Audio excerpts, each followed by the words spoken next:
자, 시청자 여러분들 반갑습니다. 얼음사이다입니다. 시청자 여러분들도 유튜브 서비스 참 좋아하시죠? 저도 물론 좋아합니다. 얼음사이다 채널은 유튜브 표현의 자유를 진심으로 기원합니다. 그런데 최근 유튜브에 불행한 소식이 있었습니다. 정부 여당에서 유튜브에게 가짜뉴스를 방치하면 회사 매출액에서 무려 10%를 과징금으로 부과하는 법안을 만들겠다고 했거든요. 자, 정말입니다. 관련 키워드를 검색해 보시면 수많은 자료들을 여러분들이 직접 두 눈으로 확인해 보실 수 있습니다. 그래서 오늘의 주제는 바로 정부의 유튜브 회사에 대한 탄압이 주제입니다. 시청자 여러분들께서도 유튜브 서비스 좋아하실 겁니다. 물론 저도 좋아하죠.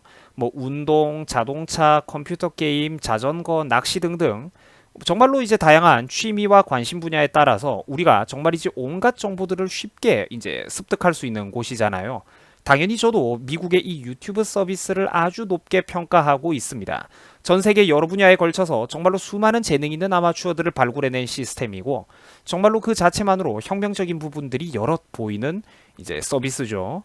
자, 그런데 이걸 갑자기 가짜뉴스 통제를 명분으로 애꿎은 유튜브 회사에게 전체 매출액의 10%를 과징금으로 물겠다는 소식입니다.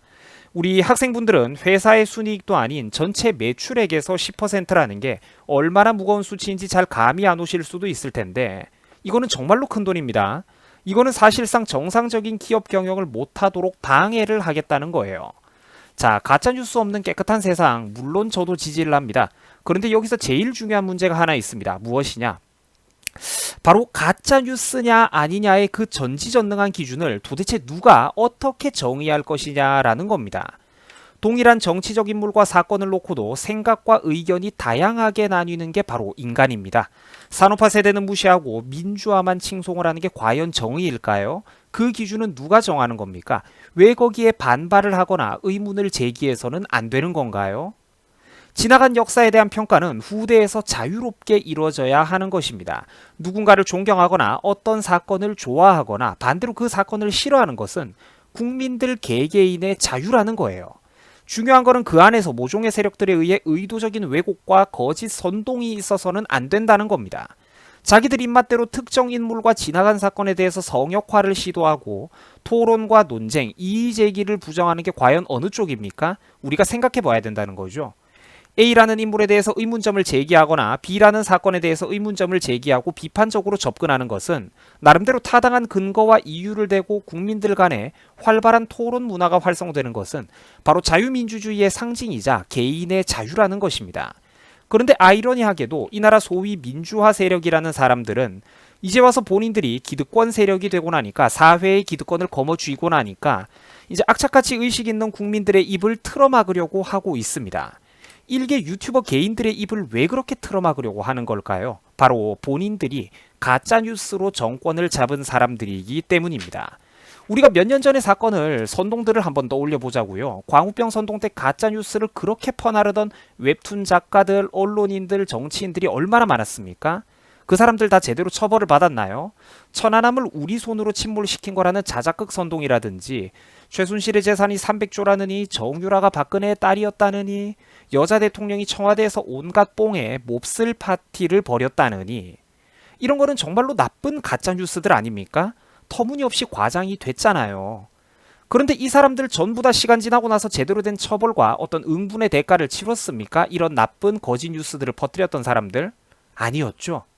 우리가 하면 착한 가짜뉴스라는 건가요? 그거는 아니지 않습니까? 이 사람들 전부 다 전과자 만들면 대한민국의 전과자, 새로 생길 전과자가 1000만 명도 넘을 거예요. 그래서 가짜뉴스 규제라는 그 표현 자체를 굉장히 신중하게 접근할 필요가 있다는 겁니다. 본인이 정의라고 믿어 의심치 않는 분들 중에서 제가 지난 10년간의 대한민국의 어떤 굵직굵직한 가짜뉴스를 예로 들었을 때 분명히 여기에 엮여가지고 잘못 선동돼서 잘못된 댓글을 퍼날랐던 분들이 분명히 계시다는 거예요. 그래서 신중하게 우리가 이 가짜뉴스 규제에 접근을 해야 된다는 겁니다. 이낙연 국무총리는 최근 여성들만 있는 집에서 남자들이 우르르 몰려가가지고 11시간 동안 압수수색을 하는 건 과도하다라며 감성팔이를 시도했습니다. 그런데 이건 알고 봤더니 거짓이었죠. 팩트는 조 장관 자택에는 다 큰 아들도 있었고 압수수색팀에도 여검사와 여자 수사관들이 포함되어 있었습니다. 오죽하면 그러니까 이런 기사까지 나왔겠어요. 조 장관 집에는 남자만 셋이 있었고 아들의 변호사까지 사람들도 많았으며 식사 요청과 음식 배달도 가족들의 요청에 따른 것이었다고 합니다. 이러니까 법조계에서도 이 총리가 사실관계를 왜곡한 것에 대해서 사과해야 된다라고 하지 않습니까? 여러분 이런 것도 가짜뉴스라는 거예요. 제가 국무총리한테 가가지고 당신 지금 가짜뉴스 말했다라고 하면 자기도 깜짝 놀랄 거라니까. 그렇지. 자기들이 말하는 거는 가짜가 아니라는 거죠.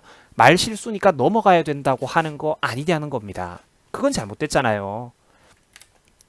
촛불 집회 200만 이런 것도 고지고대로 따지면 전부 다 거짓말이고 과장 아닙니까? 강남구, 서초구, 송파구, 강동구 인구를 다 합쳐야 200만 아닙니까? 이인영 원내대표도 가짜뉴스를 퍼나른 적이 있었어요. 대통령이 검찰을 비판하던 날 검찰총장이 특수부에 떡을 돌렸다는 발언을 했습니다. 인터넷만 보고 마음대로 가볍게 떠든 거죠. 그런데 팩트는 어땠습니까? 일반 시민들이 검찰을 응원하기 위해서 떡을 보냈었대요. 나 같은 일반 우파 유튜버가 저런 말을 근거 없이 함부로 했다가는 곧바로 쇠고랑을 찹니다. 그런데 왜 저 사람은 그냥 넘어가는 거죠? 아, 그거 말 실수 좀 할 수 있는 거니까 깜빡 잘못 알았으니까 현직 정치인이고 유력 정치인이니까 그렇죠. 그런 것들이 바로 이중잣대고 잘못됐다는 것입니다. 힘없는 기업인들, 애꿎은 유튜브 한국 지사만 괴롭힐 게 아니라 정치 인생 내내 가짜뉴스만 떠들어대던 정치인들 본인들의 월급에서도 10% 이상 과징금을 뜯어내야 된다는 거예요. 이 뭐 하는 짓입니까 이게 그러니까? 자기들이 무슨 말을 하는지도 모르는 거예요. 저 사람들은. 우리가 흔히들 자유와 표현이 억압된 군사정권이라는 표현을 쓰잖아요. 그런데 저는 그다지 그 말에 동의하지를 못하겠습니다. 그때 당시의 통제란 착실하게 자기 인생 살아가던 일반 국민들은 대상이 전혀 아니었어요. 전 세계 절반이 공산주의로 물들어 있던 그 무서웠던 냉전 시대 그때 그 시절 자유 대한민국의 기본적인 근간과 정체성마저 뒤흔들려고 국가의 정체성마저 뒤흔들려고 하는 반국가적 성향을 가진 사람들만 조금 불편하게 살았던 겁니다. 그때 당시에 놀고 먹으면서도 국내 5대 대기업 골라서 들어가던 부모 세대 잘 만났다는 이유만으로 국내 5대 대기업을 골라서 들어가던 586 세대 대학생들 말고 지금 50대고 대한민국의 기득권 꼰대의 상징들이죠. 그 586 세대 대학생들 말고 그때 그 시절부터 세금 내며 성인으로 살아왔던 오늘날 60살 이상의 어르신들, 산업화 세대 어르신들 대부분이 왜 저쪽을 지지하겠습니까? 그때 그 시절이 군사정권 시절이 그렇게 숨막히고 고통스러운 세상이었다면 오늘날 어르신들이 왜 저쪽을 지지하겠습니까? 말이 안 된다는 거죠. 오히려 그때는 물가도 낮고 자고 일어나면 경제는 성장하고 월급 몇 년 모으면 아파트도 살 수 있고 일반 국민들은 훨씬 더 미래가 희망적이었잖아요. 어르신들은 하루가 다르게 1년이 다르게 나라가 바뀌고 농업국가가 근대화 산업화 국가로 성장하는 과정을 두 눈으로 직접 봤기 때문입니다. 그래서 저러는 거예요. 아이러니하게도 군사정권 시절은 적어도 지금만큼 이렇게 광적으로 일반 국민들의 입까지 틀어막기 위해서 집착하는 사회는 아니었다는 겁니다. 공공에 의한 공공의 감시, 이웃에 의한 이웃의 감시, 국민이 국민을 감시하고 개념 국민이냐 무개념 국민이냐를 따지던 그런 인민재판의 시절은 아니었다는 거예요. 그때 당시에는. 이 두 사람 여러분들 누굽니까? 바로 이명박과 박근혜 전 대통령이죠. 뭐 두 사람의 사이는 참 파란만장한데 우리가 넓은 차원에서 한번 바라보자면 두 사람 전부 다 대한민국에서 가짜뉴스의 최대 피해자 아닙니까? 이 사람들이 인터넷에서 억울한 가짜뉴스 공격을 얼마나 많이 당했어요. 그런데 그렇다고 해서 우파 정권 시절에 네이버 카페를 규제한다느니 트위터를 규제한다느니 페북 규제, 특히 유튜브의 규제 때리고 과징금 매겼다는 소식 들어본 적 있습니까? 이게 엄청난 차이인 거예요, 여러분. 겉으로 말로만 아름다운 슬로건을 떠드는 게 중요한 게 아니라 행동이 중요하다고. 우리가 그 자유가 있나 없나를 직접 피부로 그 어떤 사회의 법규, 제도적인 구속으로 느끼냐 마느냐 이게 엄청나게 중요하다는 겁니다. 우리 한창 성장 계획으로 활발한 어떤 욕구를 가지고 있는 우리 젊은 남학생들 이제 인터넷에서 어떤 다양한 동영상들 좋아하실 텐데 그 실제로 지금 우리가 HTTPS 규제를 통해서 인터넷 동영상 규제라든지 이런 걸 우리가 지금 실제로 겪고 있지 않습니까? 예전엔 그런 거 없었잖아요. 왜 겪으면서도 이해를 못한단 말입니까? 형이 진심으로 안타까운 것은 서서히 끓어오르는 냄비 속에서 자기가 죽어가는 줄도 모르는 개구리처럼 서서히 그 끓어오르는 물에 적응해가고 있는 우리 국민들이 너무나도 슬프다는 거예요. 세뇌만 당해가지고 자기들이 냄비 속에 있는데도 그 냄비 물이 끓어오르고 있다는 걸 모르는 거야. 이미지만 보고 한쪽은 착하고 한쪽은 절대 악이니까 나는 그게 안타깝다는 거예요. 왜 피부로 겪으면서도 느끼지를 못하냐고. 지난 10월 3일에 있었던 대한민국 역대 최대 규모의 광화문 집회, 이게 진짜 민심입니다. 이런 게 바로 진짜 민심이라는 거예요. 아직까지도 대한민국은 이렇게 살아있다, 의문을 제기하는 사람들이 이렇게나 많다는 겁니다. 여러분, 모든 규제는 처음이 어려운 겁니다.